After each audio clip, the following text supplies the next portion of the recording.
Hey, what's up guys, welcome back, you're watching Take. It's been a long time I did not review the most popular ROM called as the Evolution X for the OnePlus 6 and 60. Our last video was released 2 months before for the review of unofficial Evolution X 7.4 normal build. But now both the official and unofficial builds are converted to the retrofit builds. If you don't know how to install the retrofit builds, please watch the icard video. So I am using the retrofit dynamic partition based pixel experience on my phone, and today I am gonna flash and review the latest version of unofficial Evolution X called as adobo 7.6.1 by the developer Weristos. There is already an official build by the anerin is available, but for now I will review this build by the Weristos. So if you are already on the any retrofit version, you can flash the new retrofit ROM as I am showing now. Download the ROM zip file. Here I downloaded the Evolution X, place it in the platform tools folder or on the desktop of your PC. Enable the developer setting in your phone. Under the developer setting, enable USB debugging. Now power up the device, long press the volume down plus power button. Phone will boot to the recovery. Here my phone booted to the pixel experience recovery. Now connect phone to the PC. Now tap apply update in the recovery, select ADB side load.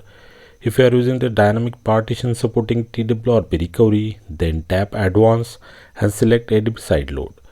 Now in the folder where you placed the ROM zip file, open CMD window using shift key of keyboard plus right click of your mouse. Select the open PowerShell window from the drop down menu. Now in the CMD type ADB devices, you will see device ID with the ADB side load mode. Now type ADB side load and drag the ROM zip file in a CMD. Then hit enter on the keyboard. Flashing will start in the CMD with the flashing percentage like 1, 2, 3, 4 and so on. Once done, you will get the 1x for notification in a CMD. Now in the recovery of the phone, tap factory reset and select format data. Now tap reboot to the system. So phone started to boot. Today in this video we'll see what's new has been added in the new Evolution X update, its performance comparison with the older build of Evolution X unofficial build. Finally I told you, do you need to upgrade to the new Evolution X build or not? So watch the video till the end. Now without further ado, let's get started. On a new adventure.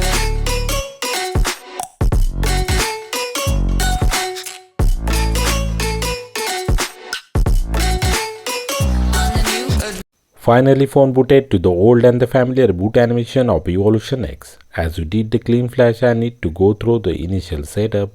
The first change we got on the home screen. Now ROM didn't comes with the Pixel launcher, it is replaced with the Evolution X launcher. Now let's jump to the about phone to check the new update details.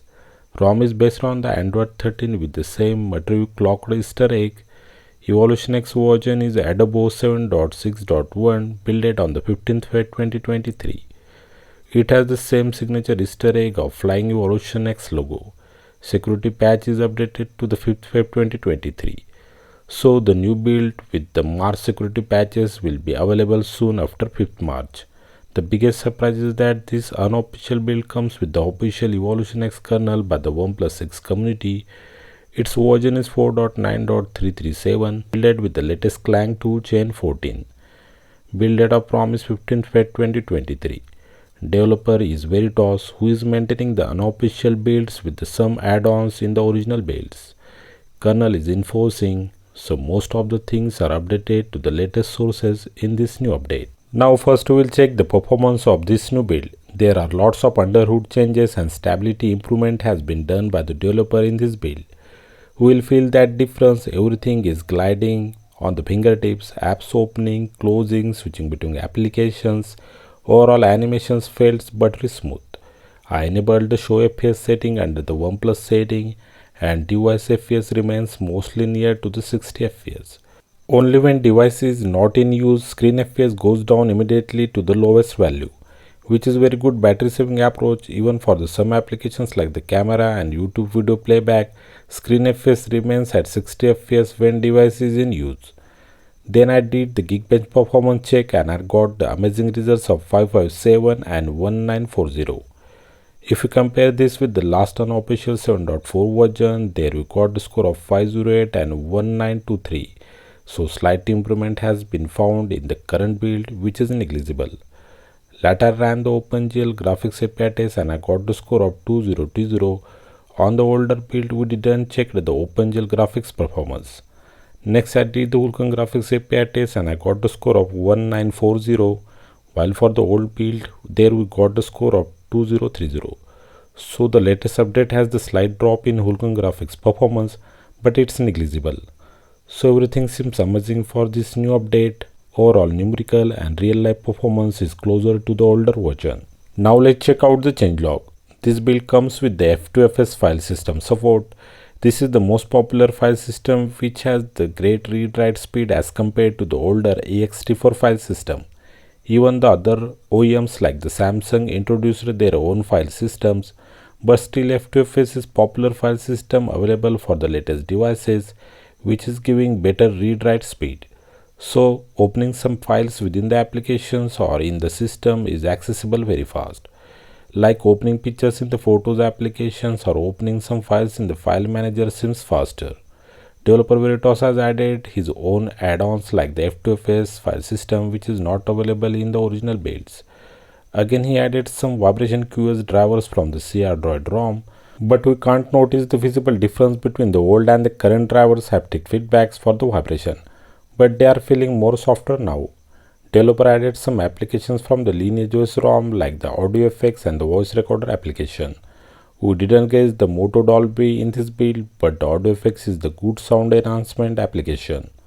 As the ROM comes with the new Evolution X launcher, it has some additional settings.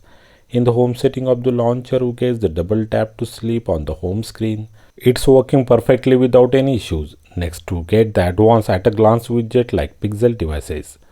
In the app drawer, we get the themed icon for the app drawer icons and it's working seamlessly. Under the home screen tab, we get the toggle called as the hot seat background for the Google widget and the app dock on the home screen.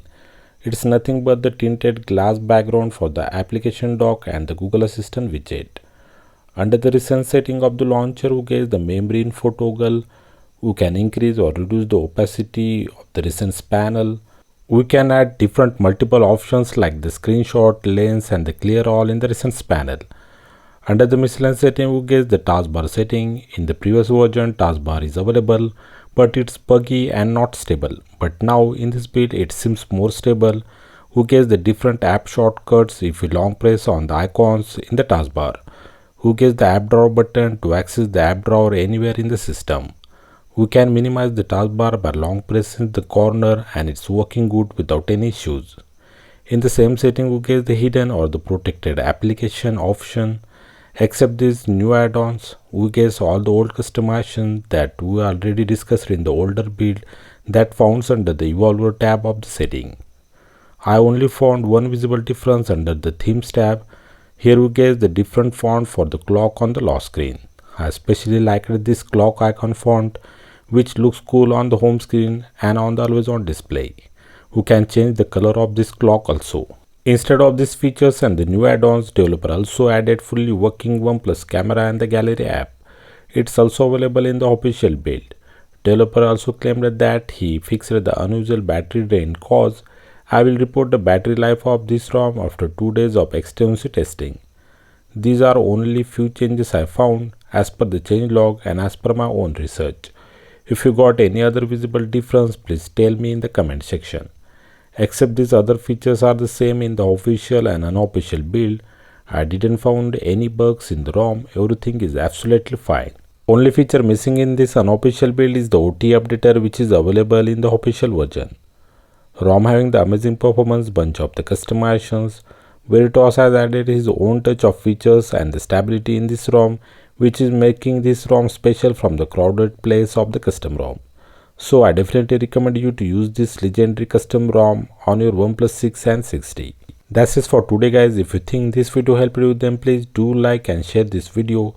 Subscribe our channel, press the bell icon for the notifications of our upcoming content. Thanks for watching. See you next time. Take care. Bye bye.